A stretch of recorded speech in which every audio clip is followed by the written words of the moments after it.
We now bring in CBS Sports fantasy writer Jamey Eisenberg for his top Week 3 fantasy takeaways. Biggest one probably is that the Miami Dolphins are the greatest team on grass. I know that's a bit much, but seriously, an historic 70-point outburst. And how about the production, Jamey, from Devon Achane? Over 230 total yards in that game. How much more can you say about his effort? Well, Chris, I live in South Florida. I'm about 30 minutes from where the Dolphins play, and if you're really quiet right now, you can just hear the scoreboard still ringing up and up and up. They're still scoring in Miami right now. I mean, 70 points, and the running backs. Look, Tua Tagovailoa had a great game. Tyreek Hill had a great game. Chosen Anderson scored a touchdown, but it was all about the running backs for the Dolphins.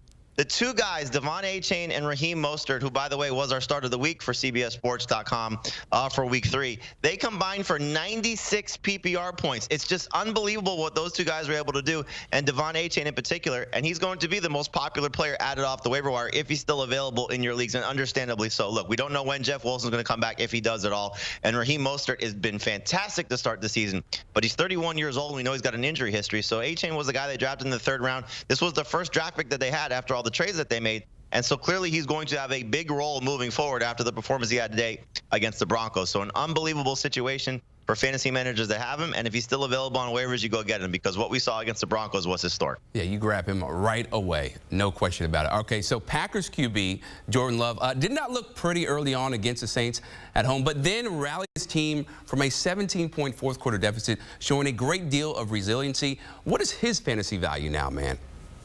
I think you got to consider him a #1 fantasy quarterback moving forward, especially with, guys like Justin Fields, for example, struggling. We don't know what Joe Burrow's injury situation is going to be moving forward.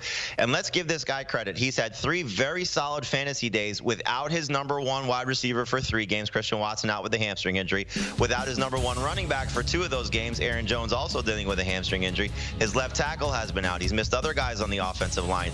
And so this is only going to get better for Jordan Love, who, like you said, rallied from the 17-point deficit against a really good defense and showing some ability with his legs as well. So he's only going to get better. And if this is what he's been through 3 starts so far this season, you're going to be really happy about Jordan Love. So if he's on somebody's bench and they're struggling at running back or wide receiver, you have some depth there, go make a trade.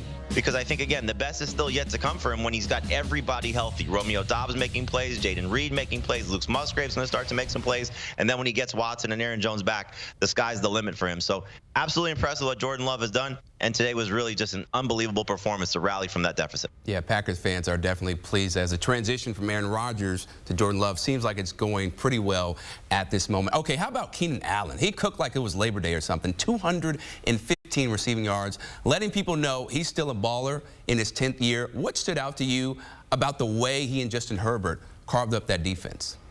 I'll tell you what, he's better than some of the quarterbacks in the NFL right now with the touchdown pass that he threw today also. So, just the fact that he's doing this, like you said, 10th year in the league in his early 30s at this point, we thought he was going to be done. Last year dealing with the hamstring injury, would he be able to survive this season? Would he survive the addition of Quentin Johnston and maybe moving around the formation in Kellen Moore's new offense? He's been a star, so 2 very good games to start the season, an unbelievable game in Week 3. There is a little bit of a sell high window here, just again, because you fear potential injuries and just a little bit of a letdown moving forward. So if you can get something great in return for Keenan Allen, I wouldn't be opposed to exploring that. But while he's doing this, he was going to be a must-start receiver anyway, but he's pushing to be a potential top 5 caliber receiver, just how the targets have been there for him and the production that's continuing to follow as well. And now you have Mike Williams banged up also, so maybe we see even more targets. So go make sure Quentin Johnston's not available on waivers, because he's going to be a very popular pickup depending on how long this Williams injury is going to keep him out. But for right now, this is the go-to guy once again for Justin Herbert. Keenan Allen's just been fantastic to start the 2023 campaign.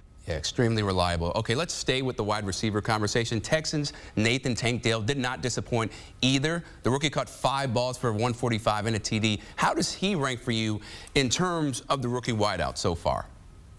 Yeah, it's funny because, we thought here's Jackson Smith-Njigba and Jordan Addison and Zay Flowers. And, 2 of those guys, Smith-Njigba still has a way to go, but 2 of those guys have been good to start the season. But the star rookie wide receiver has been Puka Nacua, who's going to play Monday night against the Bengals. But the number 2 rookie wide receiver right now is Tank Dell, and he's been fantastic the last 2 weeks. Didn't do very much in week 1, but C.J. Stroud making strides, and now Tank Dell's becoming a legitimate weapon for him and for fantasy managers. And we see the way this Texans offense is operating right now. We thought it was going to be a very run-heavy system, but because of the offensive line injuries and teams trying to take away the run and take away Dameon Pierce, forcing the rookie quarterback to throw, he's leaning on Tank Dell, and it's been fantastic the last 2 weeks. So I don't see this slowing down. Noah Brown, one of the guys they were counting on, is on IR, and Nico Collins still going to be the lead receiver there. But Tank Dell not far behind as the number 2 guy. Maybe call him the 1A in this Texans offense. And if he's still available on waivers, you go get him. If he's on your bench, you're going to potentially start him. It's been a great start to his young career, and I think it's only going to get better from here. Yeah, he's just oozing and oozing with confidence. Jamey Eisenberg, appreciate you so much, man. You got it. And if you want more from Jamey, you're going to want to check out the Fantasy Football Today podcast. Jamey is joined by Heath Cummings, Dave Richard, and Adam Azer throughout the year, giving you all the advice you need to win your league. And it's available wherever you get your podcasts.